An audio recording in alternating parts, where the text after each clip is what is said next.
going to call this meeting of the Lawrence Alliance for Education to order, and we will begin with the Pledge of Allegiance. I pledge allegiance to the flag of the United States of America and to the republic for which it stands, one nation, under God, indivisible, with liberty and justice for all.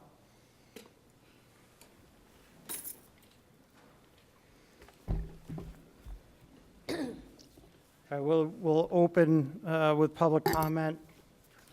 I have one individual signed up, Tom Myers.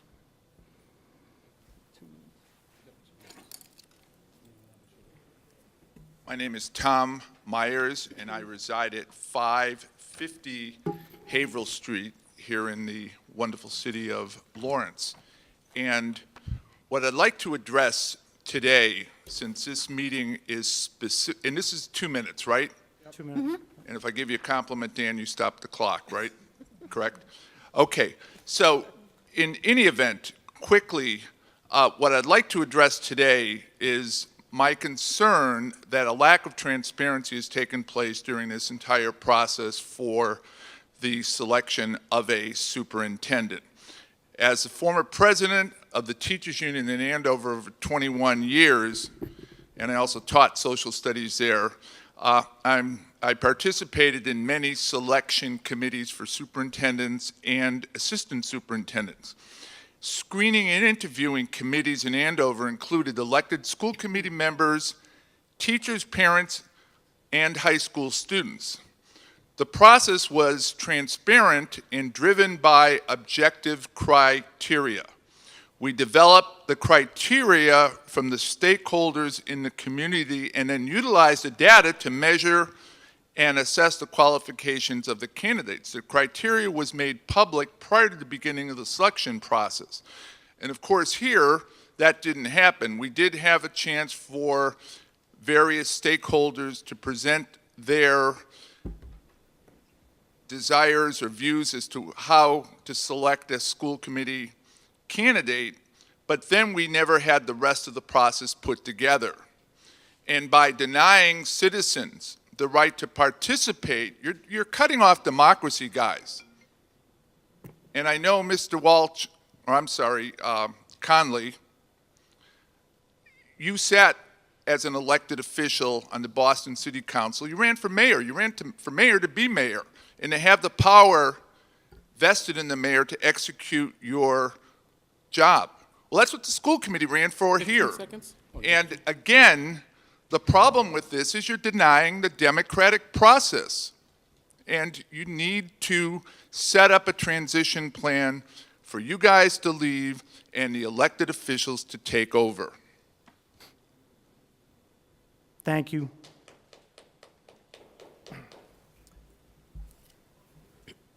Okay, so we are gathered tonight. The sole order of business on the agenda is the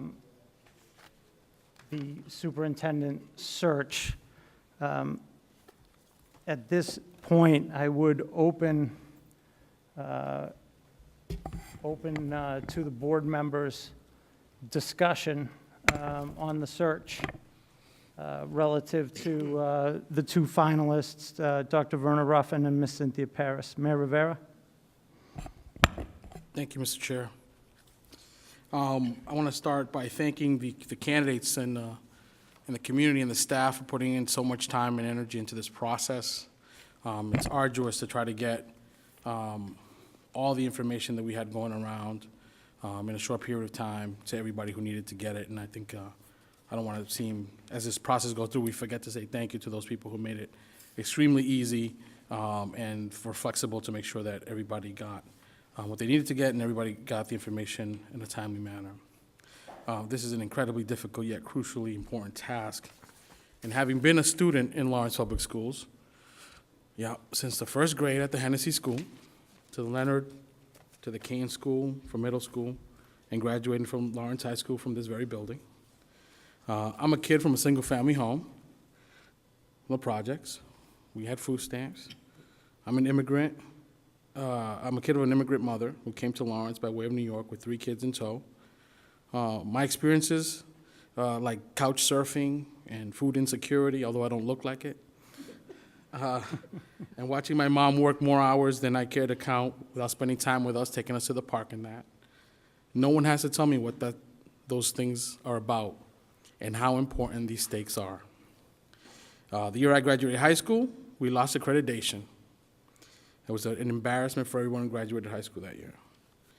And I remember, if many don't remember, the circus that school committee meetings were before receivership, the circuses that we had, the financial mismanagement, and the wheeling away and arresting of people working in central office. If no one else remembers that, I remember it.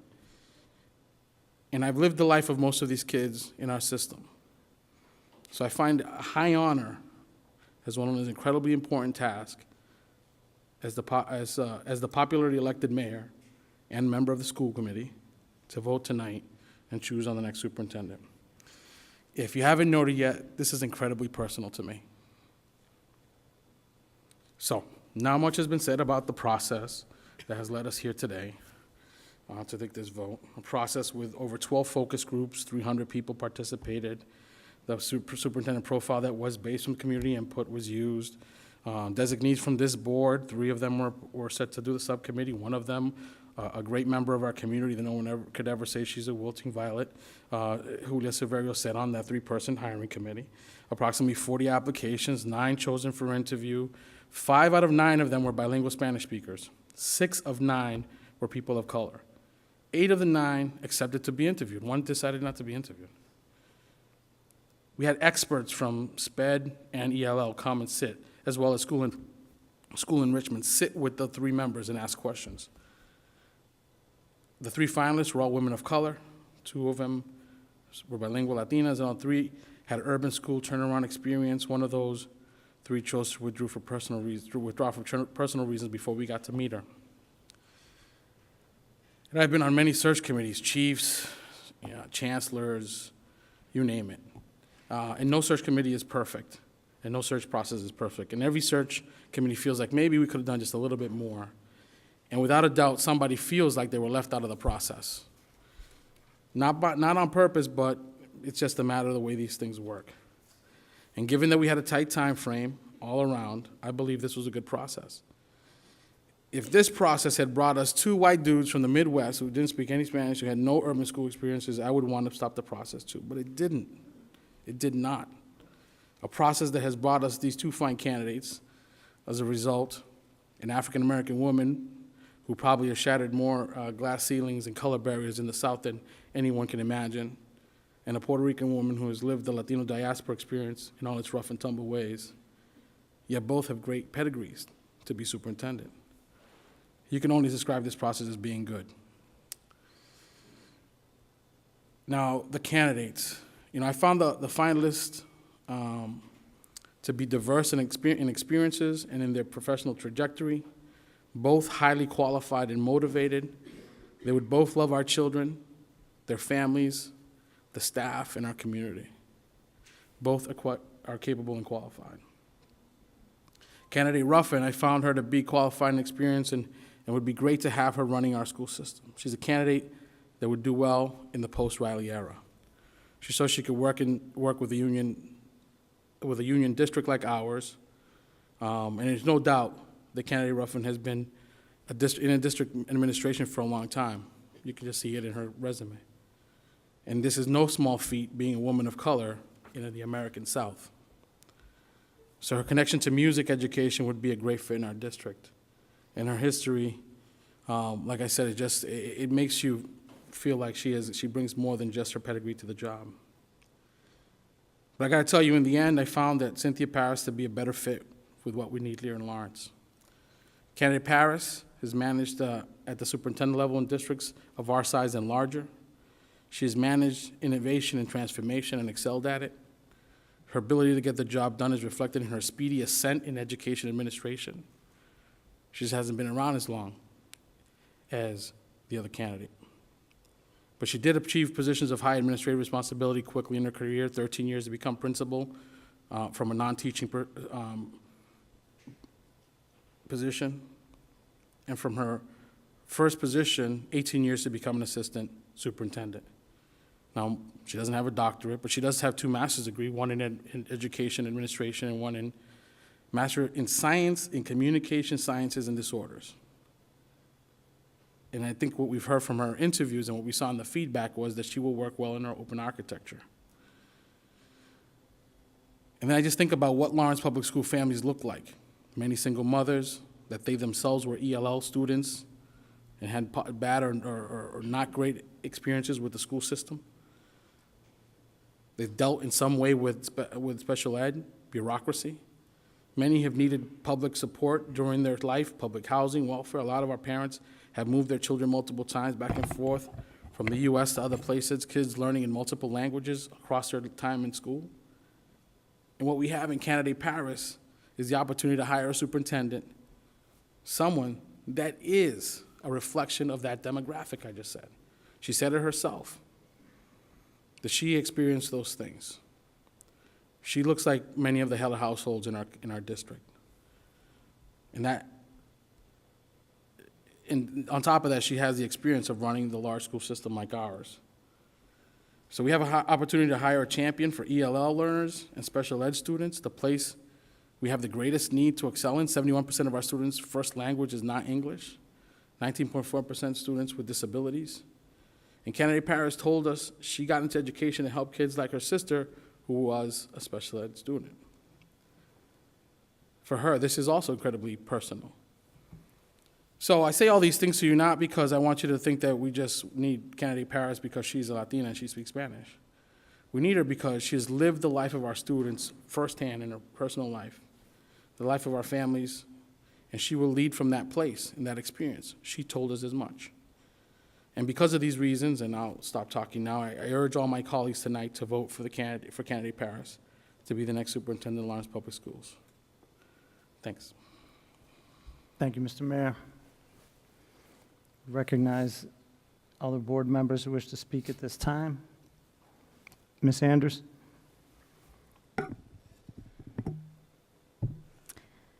So I'll just make it interesting by disagreeing with the mayor right off the bat, but not entirely. I guess I feel like in some ways this is an incredibly hard decision that we have to make, and also a really fabulous decision, because in some ways I don't think we can lose with either one of these candidates. We have 2 amazing candidates, and as the mayor has already kind of listed some of their remarkable attributes, I'll try not to repeat what he said, but just give my impression.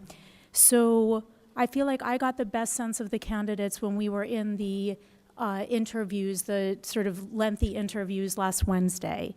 And there were some things that both of them said. I'm going to basically just highlight the positives from each of them that really struck me and stayed with me.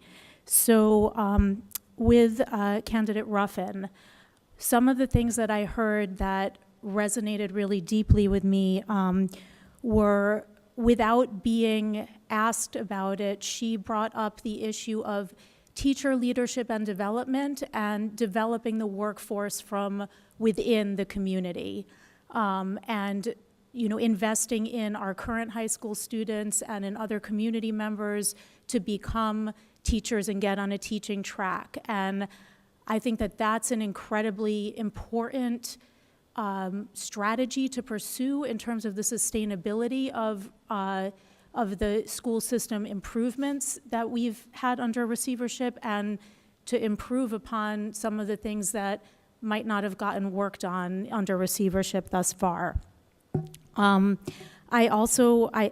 felt that she touched on another important issue, which is that although we all know that MCAS and testing is important for accountability, that she talked about other measures of understanding student achievement and student outcomes, and she has practical experience in kind of implementing those things, which I thought was very important.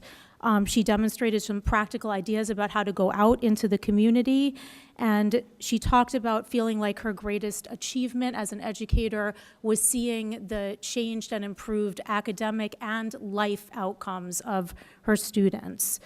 She has a tremendous amount of experience, and another thing that really struck me is she, in those longer interviews, she talked about how when she was a young girl and she grew up in the Deep South and got made fun of by other children for having a Creole accent, and so as a result was kind of silent through most of her initial academic life. And then she was exposed to band and musical instruments, and how she saw the clarinet and started playing it, and that was where she first found her voice.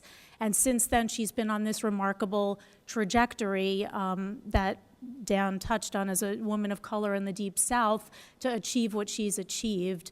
I think that affinity for music and for arts and arts education is something that resonates really deeply with our students in the community, and the personal experience that she has of that and the voice that it gave her is something that resonated powerfully with me. On the other hand, I felt like candidate Paris was also amazing, and has been through a challenging personal journey in her early life. And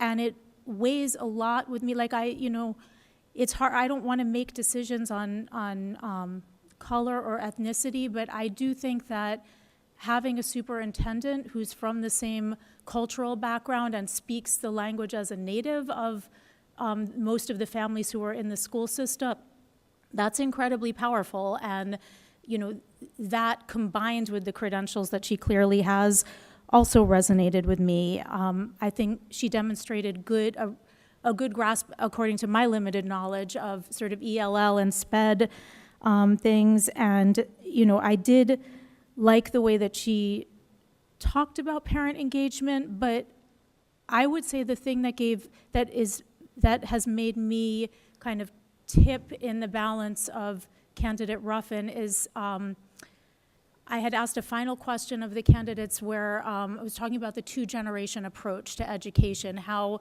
we need to see the schools as a hub for families. It's not just about the kids, because in order for it to be really about the kids, it has to be about the families, because the things that happen in the family and the community are huge indicators and factors in how well a child can perform in school. And I felt like candidate Ruffin had an understanding of that and a deep experience in implementing a community schools models that I felt like was ultimately compelling, where I felt that candidate Paris expressed interest in learning more about that, but tended to see the educational journey more narrowly in terms of, the school is about educating the child and not as much else. So that's kind of why I will say that I think we can't lose with either one, but I would fall more on the side of candidate Ruffin.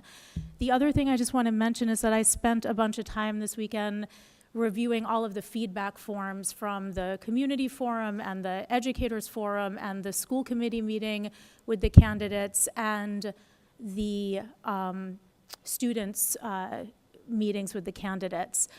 And they were awesome and very interesting to read, but they didn't provide clear guidance in either direction. And I know that we as a committee can make that material available so that people can see that as well. But there were very positive comments on both candidates and a few negative comments on both candidates. And so that it was hard to, I felt like in reading that, it didn't necessarily, it didn't tip the balance for me one way or another, because there was a lot of advocacy and positivity on both sides.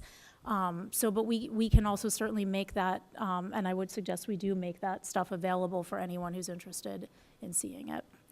So that's where I stand, and I look forward to further discussion. I just want to state for the record that that document with the surveys is presently available on both the DESE website and the LPS website. Just want to take a quick moment to just recognize Vice Chair of the School Committee, Dr. Marianella Rivera is here. We thank her for her attendance. Adderley Gonzalez from the School Committee is here. We thank him for being here as well. Frank McLaughlin, President of the Lawrence Teachers Union, is here. We thank him for being here. City Councilor Maria de la Cruz is here. We thank her for joining us. Acting Superintendent Dr. Mary Lou Bergeron is here. We appreciate her being here and all the hard work of her team through this whole process. Stephanie Infante from Greater Lawrence Technical High School is here, who serves on the school committee for Greater Lawrence Technical High School is here as well. We thank her for joining us. Any other elected officials that I missed? We thank everyone for being here tonight. I also want to just take a moment to put the motion for which we are having discussion on the floor, so we just have a clear understanding of that which we are discussing. So the draft motion, and we can adopt changes to this, but the draft motion would be that the Lawrence Alliance for Education authorizes the chair to submit Dr. Verna Ruffin or Ms. Cynthia Paris to the Commissioner of Elementary and Secondary Education for approval as superintendent. Just want to be clear, that's the way this has been structured from the inception of the Lawrence Alliance, that the recommendation of this board has to go to the Department of Elementary and Secondary Education for the Commissioner's approval there. And then a second part to this, and authorizes the chair or his designee to negotiate with Dr. Verna Ruffin or Ms. Cynthia Paris over the specific terms and conditions of her appointment as superintendent. I'll just be clear, I'll designate a subcommittee to oversee negotiation of that contract. But can I just first ask, are there any issues with the wording of the motion?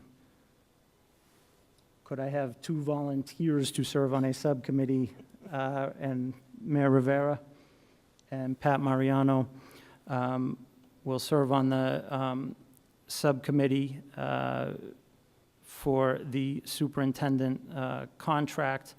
And then just want to make clear that when that contract, those terms are agreed to by both parties, it has to come before this whole board for ultimate approval.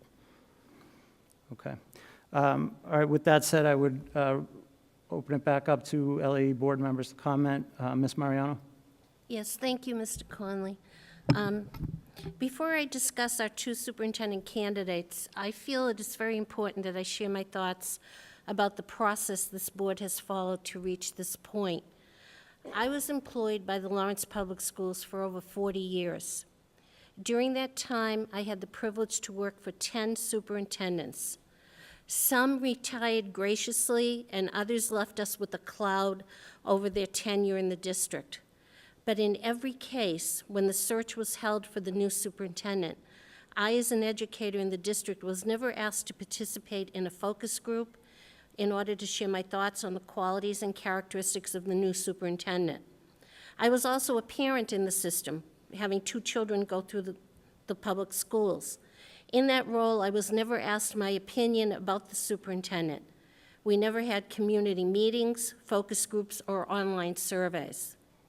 In comparison, this city recently appointed a new police chief.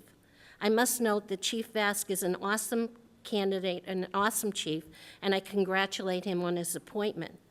However, the police chief search committee did not schedule focus groups, community meetings, or online surveys where citizens could weigh in on the qualities and characteristics of the new chief. Only one name went to the Personnel Committee and ultimately to the full council with a favorable recommendation. And as a note, we do not know who the other 4 candidates were. Their privacy needed to be protected. The council voted on one name and one name only. When we were asked to serve on this board, our one charge was to hire a superintendent. That was 5 months ago.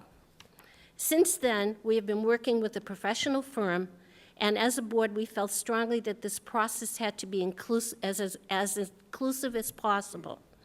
To that end, focus groups were held, community gatherings, as well as online surveys. Educators, parents, elected officials, and citizens had the opportunity to weigh in on the qualities and characteristics of the next superintendent. Much time and effort went into matching survey results with the applicants, and the screening committee was able to meet and interview 9 candidates. From that group, 3 were selected who would be the best fit for our community.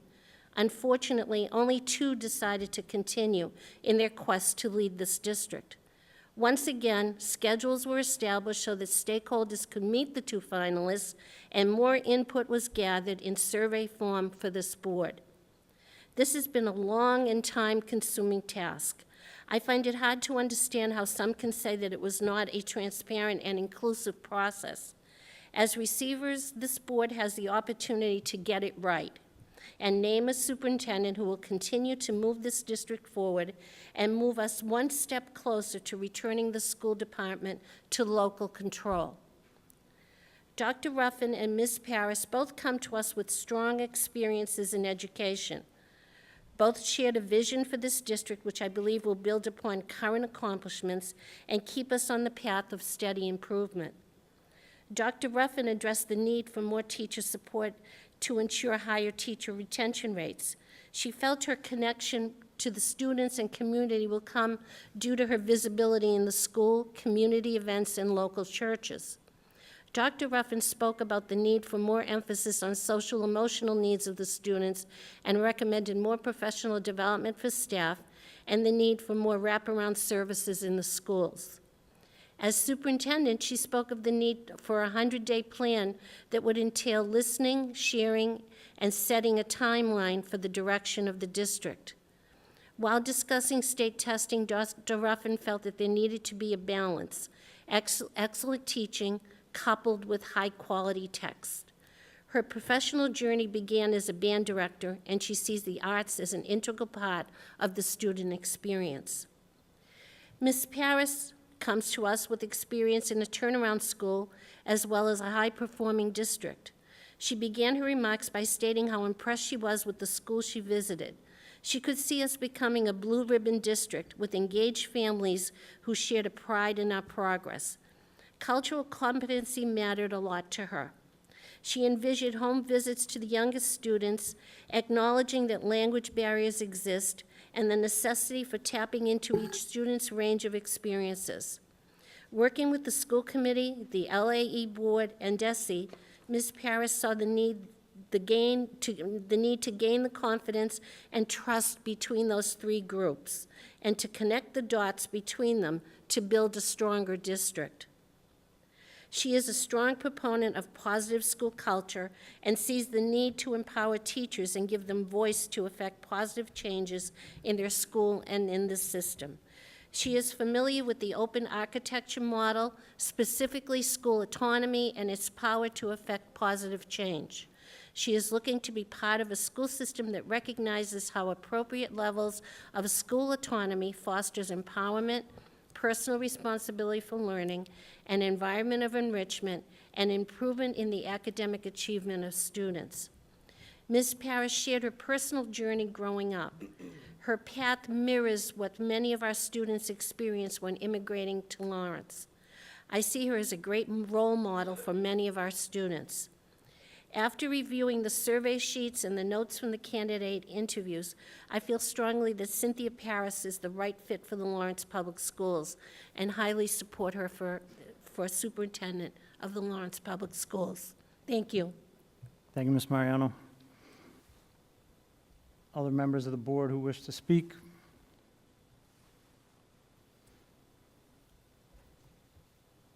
Mr. Rodriguez? Happy to. Thank you, Chair. I feel compelled to say a little bit about who I am because I'm one of the board members who's not a resident of Lawrence. And while I humbly accept the appointment to this board, I know that unlike most of my colleagues on this board, I don't live here.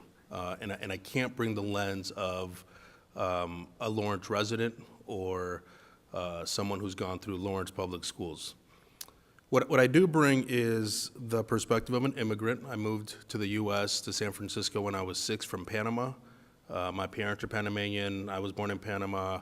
And we moved to the U.S., went through public schools in San Francisco, one of those kids, free reduced lunch, language learner.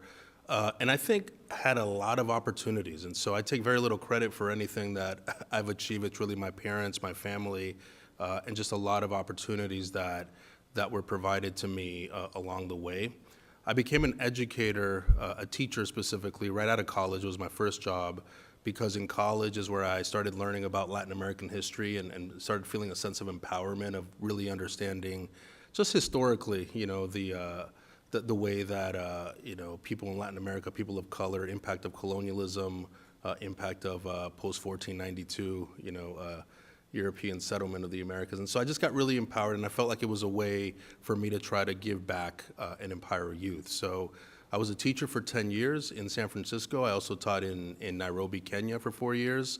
And then I got into school leadership. And so I had the opportunity to open and run a charter middle school in Harlem, which I did for 6 years, before having an opportunity to come to Massachusetts to do a doctoral program. And really the reason we came is that my wife and I were about to have our second child, and she's originally from Worcester, and so we needed grandma to help out with our kids. So while we did that, I needed an excuse, and again, the doctoral program was a good excuse. So I've been at the department for about 4 years. My work, right now I'm an associate commissioner that oversees, we're really known at the department for our accountability work. We're really known for that. We also run a shop which I oversee, which generates our turnaround research. It also provides direct support and assistance to our lowest performing schools and districts, works with our 10 commissioners districts, our largest urban districts. So my work and the work of my team is really to try to understand what needs are, leverage research in Massachusetts and beyond, and then target resources to try to provide support to the educators who are working with our kids. So just a little bit of context is that, again, I look across this room, and I don't know a lot of you, and I hope that I will get a chance to meet you all. I've had a chance to tour schools here in Lawrence over the last few years, but I leave to my colleagues, the ones who really understand the community in a meaningful way. I don't bring that lens, so I do bring the lenses that I've shared with you tonight. I've had the opportunity to be on this board, and want to echo, I think where the mayor started, just thank yous for the district, Dr. Bergeron, Denise Schneider, and their teams for helping every step along the way to put together. We have the ideas around stakeholder meetings, and we really wanted it to be an inclusive process, but they actually had to execute on the logistics of pulling something like that together, of pulling a survey tool that we translate, that we can get feedback in English and Spanish, and really information that went into creating this profile. And then I really want to thank the stakeholders that participated throughout the process, be it the hundreds of people who participated in creating the profile, or the folks that were able to attend the different sessions last week. Really not only appreciated, but really looked at that feedback throughout this entire process. So really looked at the leadership profile when thinking about the kind of candidates that were going to be screened into the interview committee, when we thought about the kind of questions we were asking, and then also over the weekend, as I think Jess and others have said, sitting with the feedback from the different stakeholders as really something that I was looking at when I was hoping to make a decision. I think we have 2 fabulous candidates in front of us. The third one would have been just as fabulous, and I'm really disappointed, but I understand why she chose not to move forward. But I do think the 2 in front of us are really, really qualified and really inspirational. Dr. Ruffin, I also was moved by her personal story. We spent a lot of time prior to her sharing her story talking about a lot of elements of teaching and learning, but when you cut to the core of why do you do this work? And she shared that story about being a young girl with a Creole accent and being made fun of. And again, as my colleagues have already said, but I just want to reiterate, finding her voice through band for me was really powerful, because it's a reminder that our education system is, I think, a lot about empowering young people to be able to pursue their dreams. And so to be able to find voice, to be able to find something that gave her an ability to express herself and find just real strength, was compelling because it didn't stop there. She then translated it into a pretty long career and very successful career as a band director, helping other kids do that. So what that showed, I thought, about her commitment to education and her character in terms of, really wanting to pass down lessons to others, I thought was really, really strong. She has demonstrated leadership ability at multiple levels in multiple states, which I viewed as very strong because the research I was able to do additionally on her and the data that I was able to see just confirmed that she has found success in different contexts. And so that gives me some confidence that were she to come to Lawrence, she would also be able to understand the context and thrive here. I actually like that she's at the Achievement School District currently, and for people who may not know the Achievement School District, it's a district in Tennessee that covers primarily Memphis and another town, but it's really looking at the lowest performing 5% of schools. Initially, the strategy was bring charter schools in, take them over and run them, and then people realized that's actually really hard to run schools and the charter operators. That wasn't going to be a strategy that worked. So Dr. Ruffin wasn't there at the beginning, but she's coming in, now. And the reason I liked her experience there is that ASD has schools that are directly run by her as the district leader, and she's the chief academic officer. But there are charter schools there as well. And even though she doesn't oversee the charter schools, she's still responsible for the performance of all of the schools. And so her ability to really push high quality instruction, even in schools where she doesn't directly run them, I thought boded well for a model like Lawrence with open architecture, where we have different types of operators here. We have a lot of school-based autonomy, and she would have to set a vision and expectations, but also have to respect the fact that our system here is about high levels of autonomy at the school level. So I thought that experience would have boded well for her here. I think the comments about her shattering glass ceilings, I can't be understated. She's describing all of this work and then kind of mentions it as a footnote, like, oh, by the way, it was sort of early on in integrated schools where I was working, and you sort of forget, or at least I forget, like the real powerful environment in which she was working, not only to help kids find their voice, but doing so within a context where institutional racism, I think, was just so in your face. And not that it's gone now, but I think the context, has probably shifted over the last 40 years. And just to think of where she was at in her career doing that work there is really powerful. And the final thing I'll say related to that is we heard in the profile generated by community stakeholders just the importance of cultural competence and really understanding the kids and the families here in Lawrence and investing time to do that. And I really felt like Dr. Ruffin demonstrated experience having done that in several contexts. With Ms. Paris, I felt like she was also very, very strong. Her personal narrative, as others have said, is also very compelling. The reason she got into education, really to support work that connected her to what she experienced having a sister who is autistic, and her decision to become a bilingual speech-language pathologist to order to help kids who were like her sister, again, for me, gets at the core of why someone's doing this work. There's a real driving motivator here. Her experience as a language learner and then moving to Puerto Rico and back to Massachusetts, again, as my colleagues have said, was really compelling to me because I think she understands that experience of our students in a real deep personal way. I think similarly, working as a bilingual speech-language pathologist, her experience working with students with IEPs and saying things like, IEP meetings, in that context is really a lot about cultural competence and how do we understand families and make sure that families feel welcome and informed and have access to information in their language. Those things really resonated with me, as well as her focus on literacy as a result of that work. A couple of other things that really stood out to me about Ms. Paris is that she has run a school in Boston, the Blackstone, that had high levels of autonomy as a level 4 school. The reason I think that's important is because, again, we're in a district that uses this approach here where there's a lot of autonomy at the school level. I think her experience having run a school with a lot of autonomy will allow her to understand the opportunities, but also the challenges of having that much autonomy, but I think it'll also position her to really respect the fact that the decisions lie at the school level. And this was really important. We heard this from different stakeholder groups, and I felt like it's really something that's led to Lawrence's success, to make sure that it's the schools that are really driving the reform they need for their kids. It's not the district, telling the schools what to do. And I think her experience having run a school with high levels of autonomy will be important. I am also really compelled by the fact that she has been in Boston and now in Newton.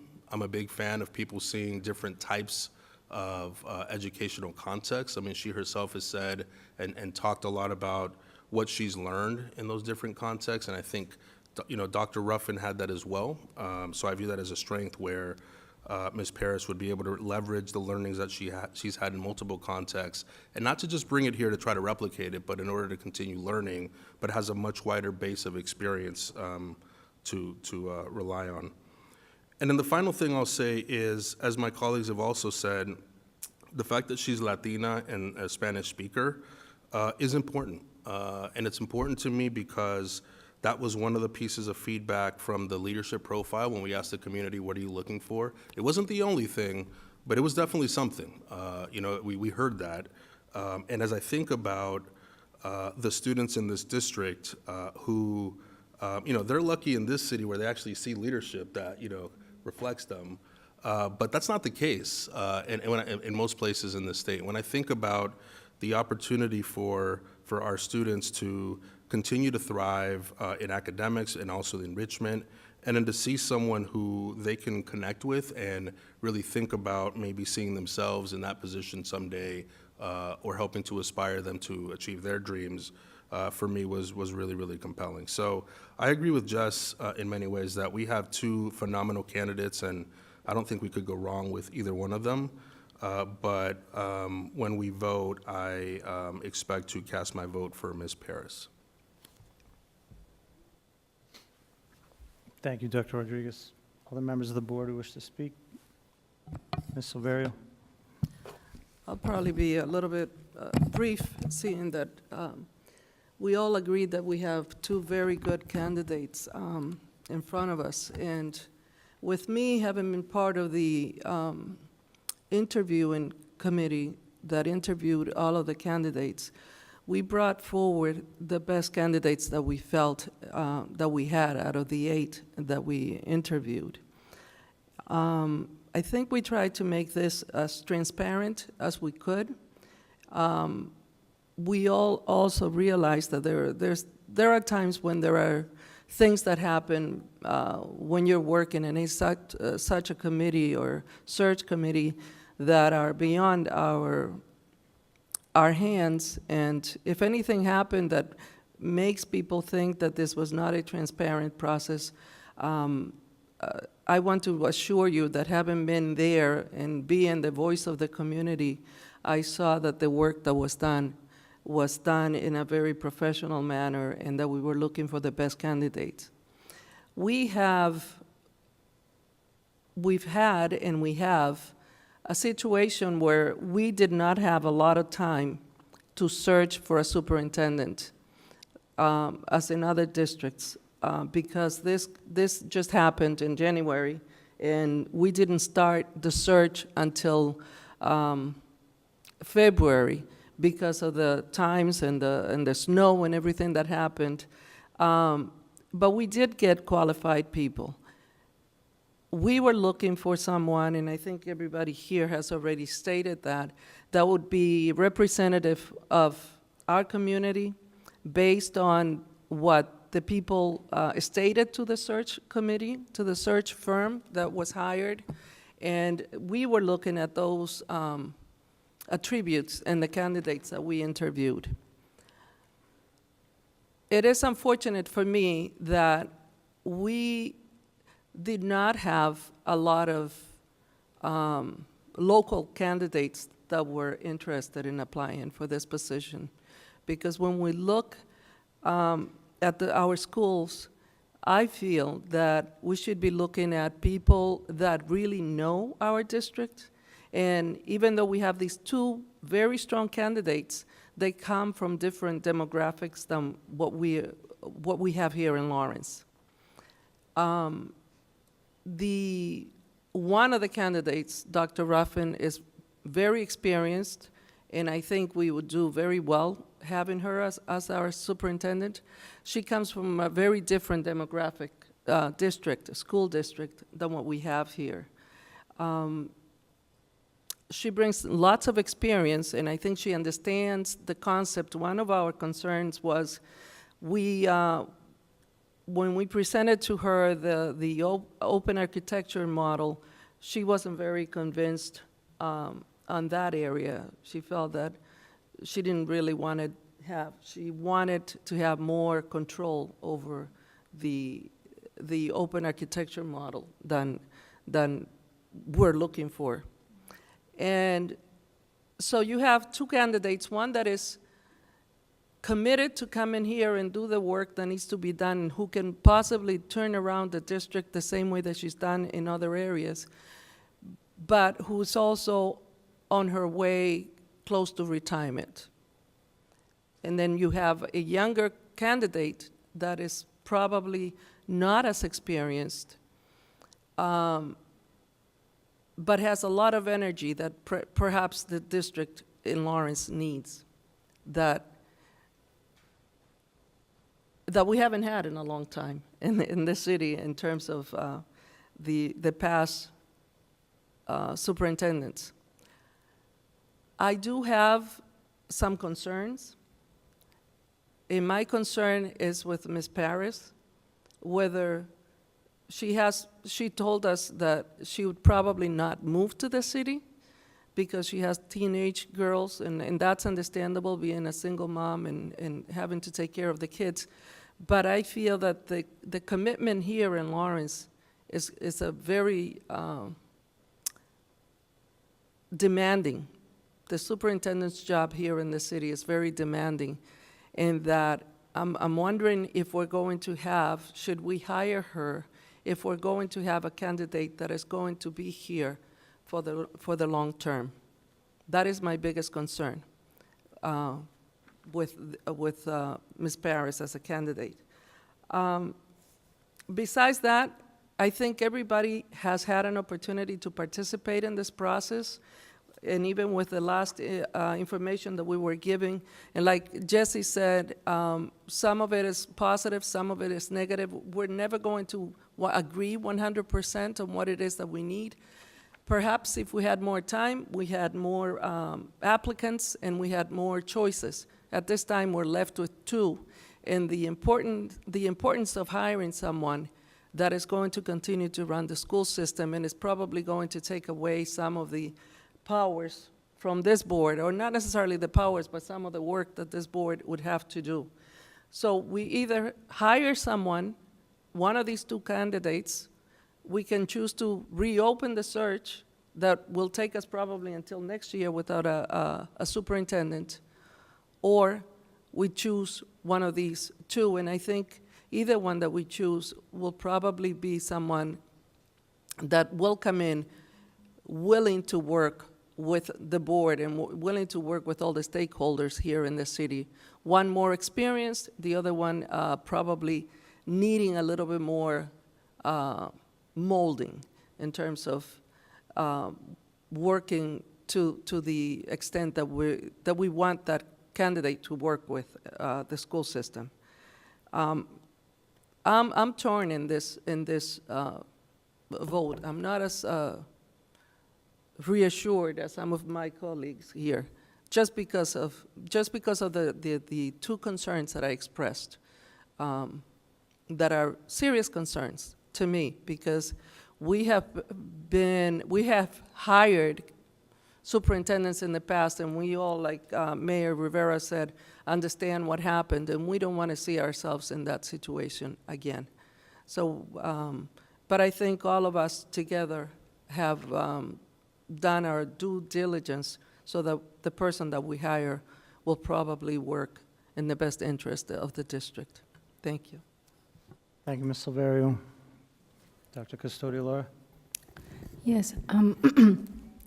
So before I start, I want to say a little bit more about me, because I'm also not from here, Lawrence. I live in Haverhill, but I have been in the region for the last 20 years. And when I was asked to join this board, I was very excited because I work here in the city closely with a lot of students a lot of the time, doing volunteering work. And as you can see from my accent, I'm an ESL student. Once you're an ESL student, you never stop being an ESL student. And that's a group that have always been close to my heart because as an immigrant and a daughter of immigrants and always having an accent, there's so many barriers that you have in addition to just being an immigrant, because a lot of the time there is this preconceived idea of having an accent meaning, something different. And so I was very excited about being on the board, and not with the intention to be on the board forever, but to help in the process to bring the control back to the city. Something that I learned lately is it's a very passionate city, but everybody is, their heart is in their heart place. So I felt that my job on the board would be to help with the diplomacy and bring everybody together, because at the end of the day, we all want the same thing for the students. So when I was looking at the candidates, I was looking also for those same things. I was looking for people that have high energy, because here to be in the city and work, you have to have that high energy. And you can feel it the minute that you just walk into the street. Somebody that will be willing to try new things as we move forward, with the different challenges that we have. Somebody that will have diplomacy and will be willing to bring people to the table that may have different opinions, and trying to bring back in some of the stakeholders that they have been asking for so long to have a voice here in this group. So based on that, so I based my choice on that, and also from some of the leadership profile that was in place. So I found that candidate Ruffin, something that was very particular about her, which is something that I'm very interested in, is that growing our own teachers. A lot of the time, one of the issues that we have in retaining teachers is, we need to grow in our own people, because you can imagine somebody that is from the community will have an even closer passion to help the generations that are coming from their neighborhood to succeed too.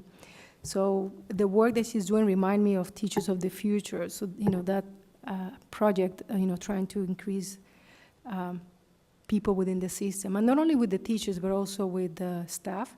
She was talking about professional development and some of the wraparound services that we need here in the city. We need somebody that is working not just within the confinement of the walls of the school district, but also, going to the different places. She was mentioning going to the senior centers, to go into the different places where people are more likely to be, to reach out the parents where they are. She has a tremendous amount of experience, so that's something that is very positive about her.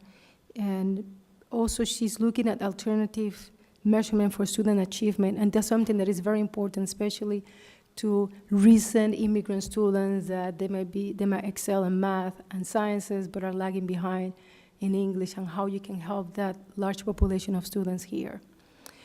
On the other hand, then I was looking at candidate Paris, and one of the things that she has, which I thought it was very important, is a passion and experience for students with disabilities. As I work closely with a lot of people in the city, I know that that's a concern to a lot of parents, because even the information is not given in a language that they can understand.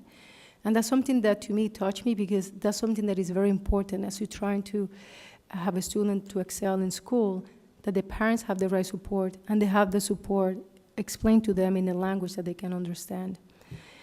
She has a very similar experience to many of our kids. She moved 10 times from school, and although in her case she moved from New York to Puerto Rico in between 10 times, our kids, even within Lawrence, they experience that, because they can be in one neighborhood and then renting an apartment in one place, and then they move 3 or 4 months later to another apartment in another part of the city. So we see a lot of kids that are moving around. So that's something that, so she understands that as part of that, there are strategies that need to be in place to help those kids so they can succeed. She was asked a couple of times about how she demonstrated to succeed in different challenges. And the sense that I got from that is that she's a good negotiator. She also have experience with the turnaround school, and she understands the open architectural model, which I know that that's something that here the community of Lawrence feel very strong about it. I did have some of the concerns that one of the members here said that that she might not be willing to move to the city. As a person that doesn't live in the city, I can tell you that once I started working here, I will move tomorrow, still looking for a place. So you just never know, because this is a very passionate place, and so that, I will not be more concerned about that. I am a little bit concerned about how long she will stay in the system because, moving around between the two cities. But other than that, I feel that looking into the profile, looking at some of the comments that the different groups made, I feel that my vote will go also to candidate Paris. Thank you, Dr. Custodio-Lara. And thank you, members of the board, for all your thoughtful reflection and comments. I want to just offer my thoughts before we consider consider the motion and vote.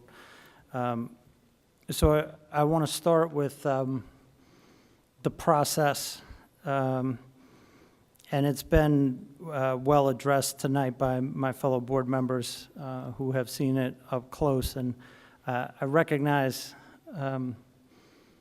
to a degree that no matter what the facts are around the process, the perception will always be stronger, whether the perception is accurate or not, and that's a reality, and that matters. The perception matters, and I think that as chair of this board going forward, I will work harder to make sure that our actions and the perception are in sync, so that the perception is accurate. And that's to say within that I do think that a lot of this has been mischaracterized, but I also do think that we and I made some mistakes along the way that I would not make again, that lent to some of the inaccuracies. So right from the bat with this process, we were on an accelerated timeline because we were far behind where other districts were that were trying to hire superintendents, and there were a lot of them. And we were starting, the board formed in mid-late February, and we didn't really get the search underway until late February, early March. And this put us months behind many other districts trying to find great superintendents. And so we were trying to have as thorough a process as possible under an accelerated time frame. And it began with a rushed but great process to go out to stakeholders through focus groups and meet with the community to ask simply, what do you want to see in your next superintendent? What should the priorities be? And the search firm came back with a document that was exhaustive and thorough. It didn't just sort of take the top 3 things they heard. It categorized every single comment from every person who took part in that stage of the process, over 300 individuals, parents, students, teachers, partners in the community, elected officials, really every stakeholder in Lawrence was heard in that process. And it gave us a very detailed vision for what the next superintendent was supposed to embody. And it was a really high threshold. And that document and that vision drove the process right up through tonight.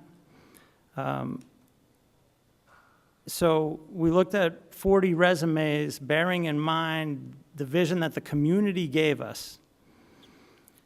And just to be clear, because I think sometimes there's this sense that we had 40, how could you only arrive with 2, which was really 3? Well, right off the bat, a chunk of the 40 don't meet the criteria that the community has laid out.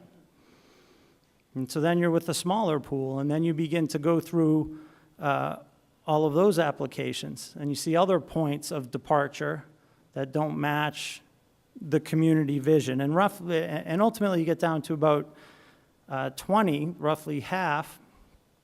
And the search firm does preliminary screening and is in touch with the hiring subcommittee on a regular basis, and working toward trying to figure out who should come in for a confidential interview. And the reason it's confidential is not to keep it from the community. The reason it's confidential is because the applicants need to maintain protection for themselves, because in many cases they don't want their current employers to know that they are applying. That's why that round of interviews is confidential. And so ultimately we arrived at 9 individuals who were invited for a confidential interview. 8 accepted. 5 of those 9 were bilingual Spanish speakers. 8 of those 9 were people of color, but to a greater point, all of them, in trying to, again, meet that community vision, had experience in urban education and or turnaround work. All of them could speak to a vision for students with special needs. All of them needed to be able to speak to a vision for the future of English language learners. All of them needed to demonstrate a cultural competency that showed they would understand the lives of the children and families of Lawrence.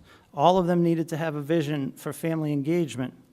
All of them had to express their philosophy relative to open architecture and the pieces that have been working so well in Lawrence. And so that leads you to extending 9 invitations. 8 accept and come in for confidential interviews, but even there, it was not a question of just having 3 members of this board conduct those interviews. In order to make sure we were doing right by the community and the vision that the community gave us, I invited independent experts to come in and join us in the interviews, question the candidates, and give their feedback. Our students with special needs were a clear priority coming out of the community process. So I made sure that we had a SPED expert in the room for every interview. Our English language learners are a clear priority coming out of the community process. So I made sure that we had an English language learning expert in the room for every interview. One of the things that we heard again and again about what people liked over the past 6 years in Lawrence Public Schools, and recognized that there was a lot to like, but also a lot of improvement and still a lot left to do. But one of the things that was continually cited that people liked was the increase in enrichment, the arts, sports, all of these different partnerships around the community. Enrichment was cited. So I made sure we had an enrichment expert in every interview. Didn't tell any one of these experts anything about who had applied or why, or who was whose candidate, or whether they'd been recruited or hadn't been, or anything. Just gave them the application, said, this is the person coming in, ask any questions you want. Please give us all the honest feedback that you have. And you don't even have to just ask questions in your area of expertise, ask anything you want. All I want you to do is think about, would this person make a great superintendent or not? And they were also given the document that had been produced relative to the community dialogue and their vision, and the only background they were given was citing the categories I cited that the community had said were priorities. So then we go into those interviews, and every one of the 8 was questioned on their experience, their vision, and their commitment to students with special needs, specifically on maintaining and scaling inclusion and inclusive settings for children, on transition services for students with special needs aging out, on their vision for restorative justice, recognizing that children with special needs are often punished disproportionately as compared to their typical peers. Every one of the 8 candidates was questioned on their experience, their vision, and their commitment to our English language learners. Within that, on recognizing the differences between a 4-year-old English language learner and a 16-year-old who just arrived yesterday, on where dual language would fit in, on what to do about interrupted learning for English language learners, what to do for long-term Ls who, despite valiant efforts, were not necessarily making the progress that was needed. Every candidate was questioned on their experience, their vision, and their commitment to cultural competency and what it meant to them. Every candidate was questioned on their experience, vision, and commitment to family engagement and how they viewed that holistically and how they saw it fitting into all the other pieces of the priorities in the community. Every candidate was questioned on open architecture and autonomy. What did they see as the strengths of Lawrence under the open architecture system? What did they see as the weaknesses? How would they change it? How would they maintain it? How would they strengthen it? How would they weaken it? What would they do relative to the system that was in place that seemed to have so many positives? Every candidate was questioned on their experience with budgets.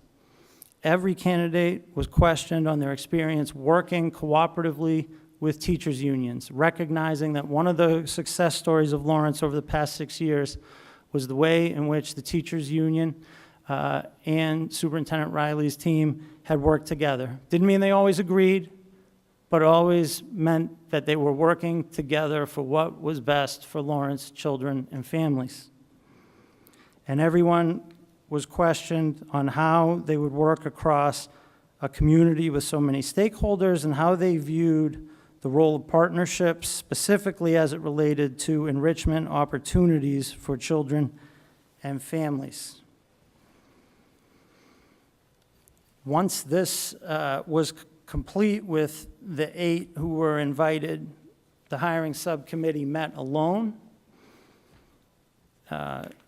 We did informally poll the experts on who they would advance to the finals, but then we met alone. And we had one rule, which was that any candidate who would advance to the finals would require a unanimous vote. And this was done in part to avoid the idea that 2 members of this board who do not live in the community could potentially have a 2-to-1 vote for any particular candidate over the objections of a Lawrence resident. But it could work many different ways in that combination, I would readily acknowledge, but that was one consideration in requiring that there be a unanimous vote of the subcommittee. So within those 8 candidates, it was quickly apparent that 3 had universal support among the members of the subcommittee. Discussion was then taken up on each of the remaining 5 candidates. And ultimately, while some may have felt that certain of the 5 were worthy of getting to the finals and others felt not, there was none in that remaining group that could obtain universal support or unanimous support to get to the finals. And I raise this only to answer this straight, and again, I know it really doesn't matter in a sense with whatever perception is out there, but 3 received unanimous support and were invited to the finals.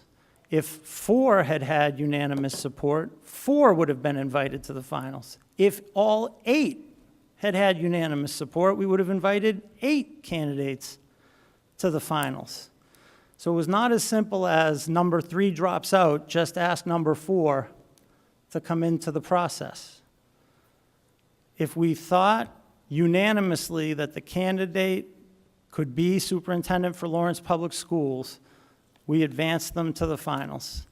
And candidates who didn't meet that threshold were not advanced to the finals. So we invited 3, 2 Spanish-speaking Latinas, and Dr. Ruffin, but most important in that, all 3 meeting that long list of criteria relative to SPED, English language learners, cultural competency, family engagement, open architecture, budget, working with the unions, and enrichment. That's what we saw in all 3. And I can tell you that I was jumping for joy, I was high-fiving that we were going to be able to bring 3 amazing candidates back to the community. And a few hours later, one of the 3 called to say that for personal reasons, they weren't going to go forward. And that was a great disappointment because I think it would have been great to bring these 3 great candidates before the whole community. But quite frankly, we had 2 great candidates to bring before the community. 3 would have been better, but bringing 2 great candidates still felt pretty good. And I would stand by that decision to proceed and bring those 2 candidates before the community. They were great candidates who were worthy both of being superintendent of Lawrence Public Schools. And so we came to the past week and the 2-day community whirlwind where both candidates were here for essentially all day into the evening on the first day, meeting parents, students, teachers, and stakeholders, elected officials here in Lawrence. Now let me just say this to that week and this past week. I will take the responsibility for not doing well enough to get the word out to the community on an incredibly rushed timeline. That's my responsibility. And we could have done better on that. And that is my one main regret of this process, that we didn't have enough space between inviting the finalists to participate and getting the word out to the community. But in the rushed time format, that was a choice that I made, and that I would, if I had to do over again, I'd tried to stretch out an additional week. But that mistake does not compromise all of the efforts to take the community voice we learned about at the beginning and use it through the interview process, recruit in high-quality candidates, evaluate them, assess them, interview them, and ultimately arrive at these 2 who are great candidates. None of that would be changed up to that point. I just wish that we had had an extra week so that more of the Lawrence community could have seen these candidates up close over those 2 days. That said, Lawrence, I know I'm the guy from Boston, and that invites all sorts of criticism, and well, it should, because I don't know the community as well as you. And I've come to love it, but I'll never love it as much as you do. I recognize that. You live here. It's yours. You own it every day, and you care deeply about it. But I've also learned that you can spread the word really quickly. And I've seen that up close and personal over the past week, and I appreciate that. And I do feel like a good cross-section of this community did get to meet these 2 great candidates.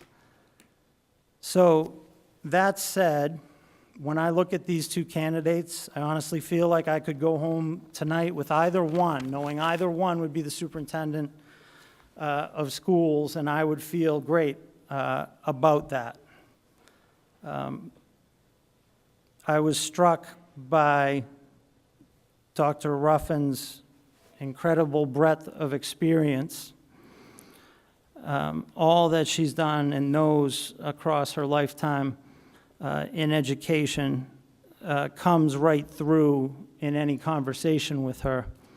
But what has left an impression with me and will stay with me, I think, for the long haul, would be two aspects of her interview before the LAE board. An interview which I should mention had two Lawrence Public School parents joining us to ask questions, a Lawrence Public School student and a Lawrence Public School teacher sitting with us that day right here asking questions of these candidates. So the first was when asked about her 14 years to begin her career as a music educator, and whether she saw herself becoming a principal someday and a superintendent. What came home clearly was that music had changed Dr. Ruffin's life, that she held certain adults in an incredibly special place because they had helped inspire this passion. What really rings true about that is that one was her mom, who made great sacrifices for her to pursue music, and others were teachers. And that partnership between the family and educators that changed Verna Ruffin's life was incredibly striking to learn about, but not as striking to learn about Verna Ruffin emerging from a bachelor's degree in music and ultimately a master's in music and being unable to get a job because she was a woman and she was black.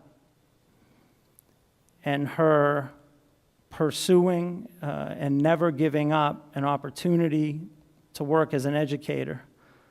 And it would be safe to say that becoming a principal was the furthest thing from her mind, but she became a principal. And I think it would be safe to say that becoming a superintendent was the furthest thing from her mind, but she became a superintendent. And she has a deep passion for creating opportunity for children and families because she knows the opportunity that was opened for her when she fell in love with music. And it's so clear to see her desire to give that to all children and families. The other part for me with Dr. Verna Ruffin was when she was asked about what we would find if we Googled her. And she said very clearly, as I think is her style, to speak clearly and without a lot of emotion and yet convey a whole lot. She said, "You'll never find anything on Google that would make you question my character, but you will find that I've closed some schools. And nobody's going to like you when you've got to do that." And this was not because her agenda is to come to Lawrence and close schools. This was her way of saying, when I have to make a tough decision, I make it, and I try to do it always in the best interest of children and families. And that will sometimes leave people not liking you, and you can find plenty of that on Google. But you're not going to find anything that would ever make you question my commitment to children and families.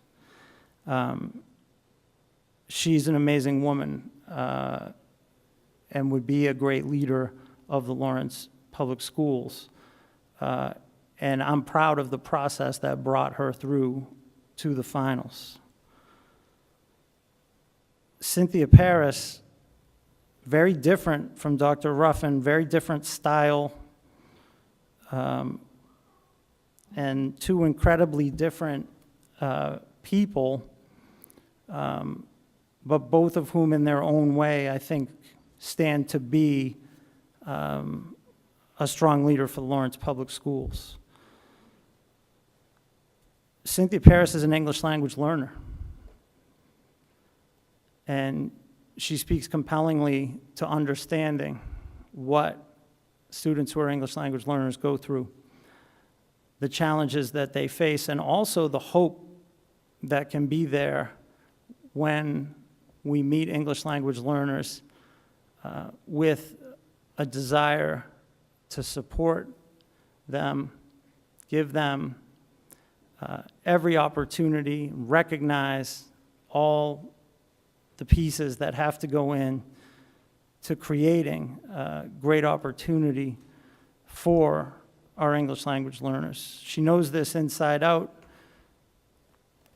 Cynthia Paris knows students with special needs, her sister on the autism spectrum. And at the intersection of her experience with her sister and her experience as an English language learner, at that intersection came Ms. Paris's desire to become a speech and language pathologist, and led her to the classroom as an educator. And so much of that for me led me to a place where I think just by the slimmest of margins, Ms. Paris is the right person to go to, because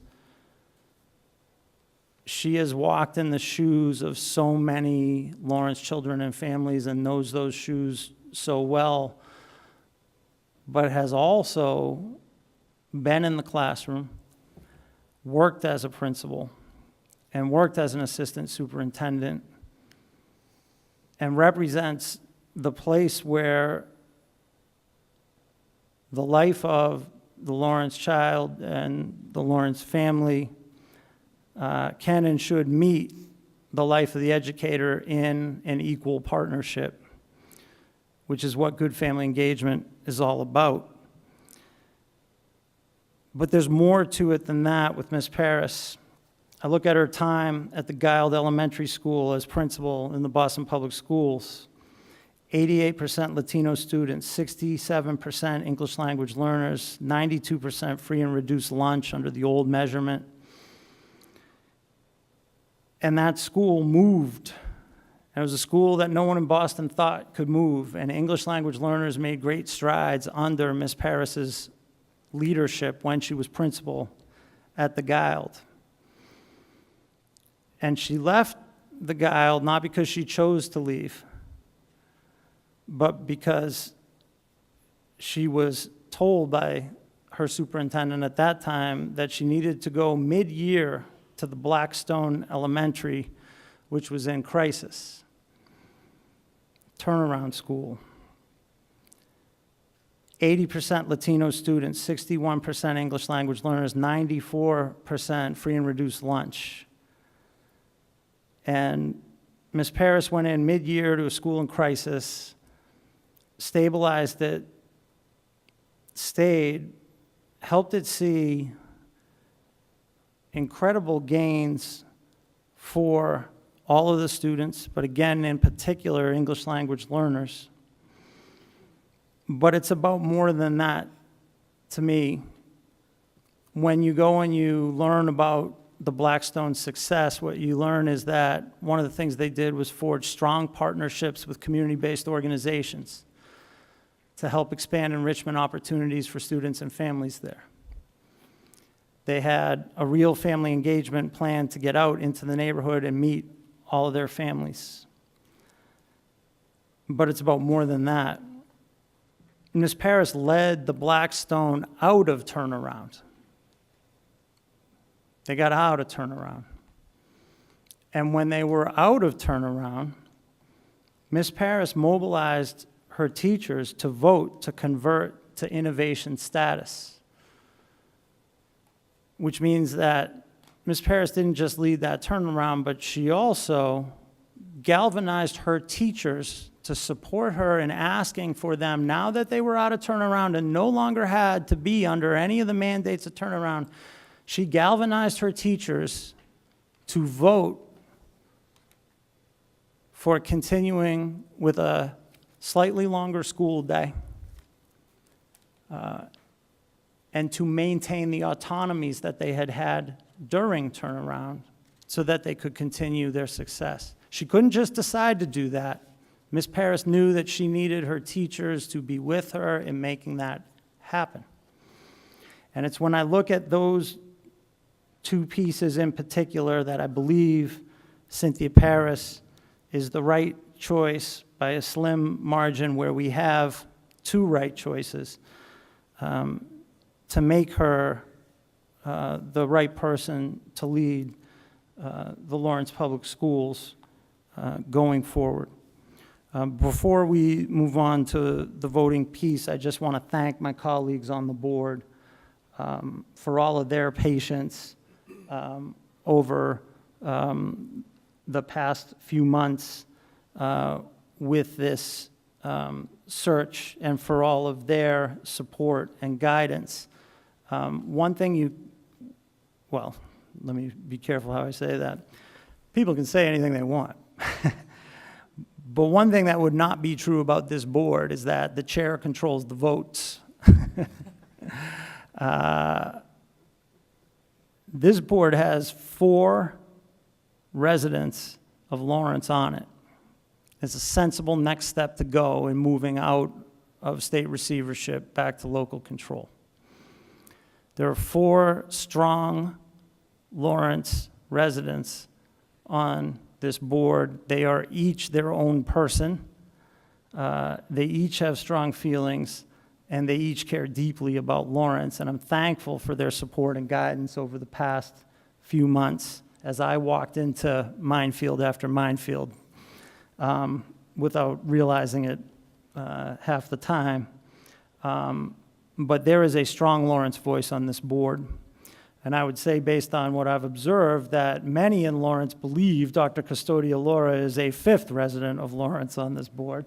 And though that may not be the case, they know her as a committed partner to Lawrence who always puts Lawrence first. And so I thank the board for all that they've done. And part of what I think will make this board work over the long haul is that this is not a rubber stamp board. This is a board where you have to work real hard to build a consensus. And it's a board where a simple majority will always be made up of Lawrence residents. And the fact that they don't all agree on everything, I think reflects the strength of this board and a strength of this community when people come out, though, and express all of their heartfelt opinions around decisions like this. So I just want to thank my fellow board members for all their work in this process, and in particular the Lawrence residents on the board for everything that they've done to try and make it the best process possible. So with that said, we have the motion on the floor, which would be to make a recommendation to Commissioner Riley for the next superintendent, and to empower a subcommittee of this board designated by the chair to negotiate a contract with whomever that person is. I would, before we take up that vote, entertain a motion that the vote be a roll call vote so that each member can be recorded individually in their vote. Do I have a motion for roll call vote? So moved. Do I have a second? Second. All those in favor? Aye. Aye. The motion passes. And so at this time, we will put the motion on the floor to make a recommendation of either Dr. Verna Ruffin or Ms. Cynthia Paris to be recommended to the commissioner at the Department of Elementary and Secondary Education to be the next Lawrence Public School superintendent, and for a subcommittee designated by the chair to negotiate a contract with that individual. And I would ask Joan Malone, who's serving as clerk tonight, to call the roll.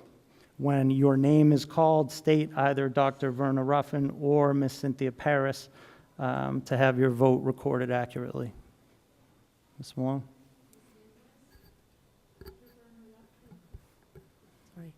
Dr. Verna Ruffin.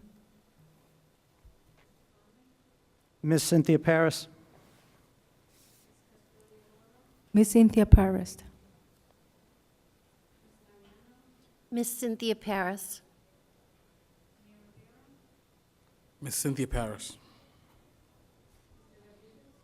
Miss Cynthia Paris.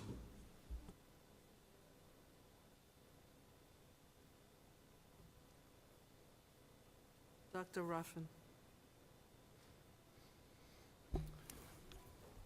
The motion is passed by the required supermajority in favor of Ms. Cynthia Paris. The vote is recorded as 5 for Ms. Cynthia Paris, 2 for Dr. Verna Ruffin.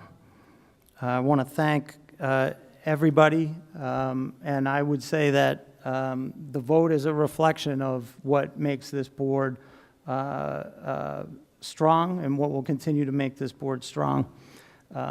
And so I once again thank my colleagues. Do any of the board members wish to make any comments? Mayor Rivera?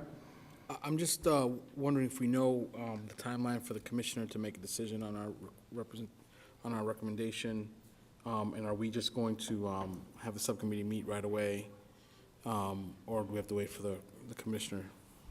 I think we have to wait for the commissioner to accept the recommendation before we can engage in actual negotiation. And I think that we should all look at Ventura and ask him when the commissioner will make his decision. Dr. Rodriguez? So I cannot speak for the commissioner, but I'm happy to, connect with the chair, and I mean, we can communicate to him as soon as possible and get a timeline from him as soon as possible.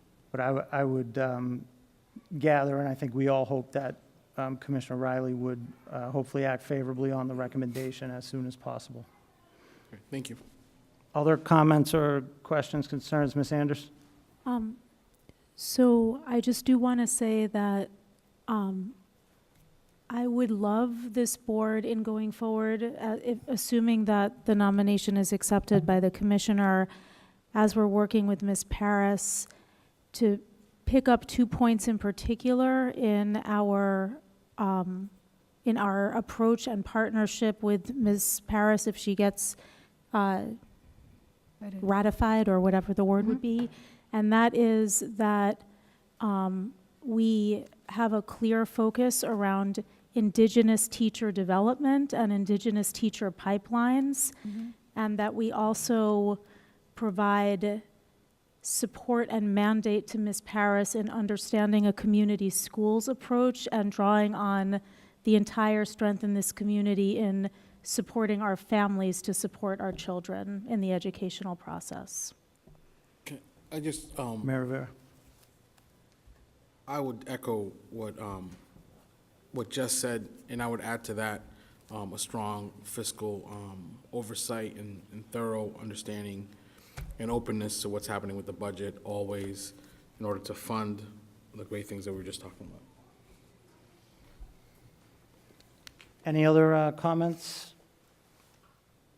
Great. I thank you. At this time, we are, well, before I say the magic word, I want to remind all the board members that the second Wednesday of June will be our next meeting. With that said, we are adjourned.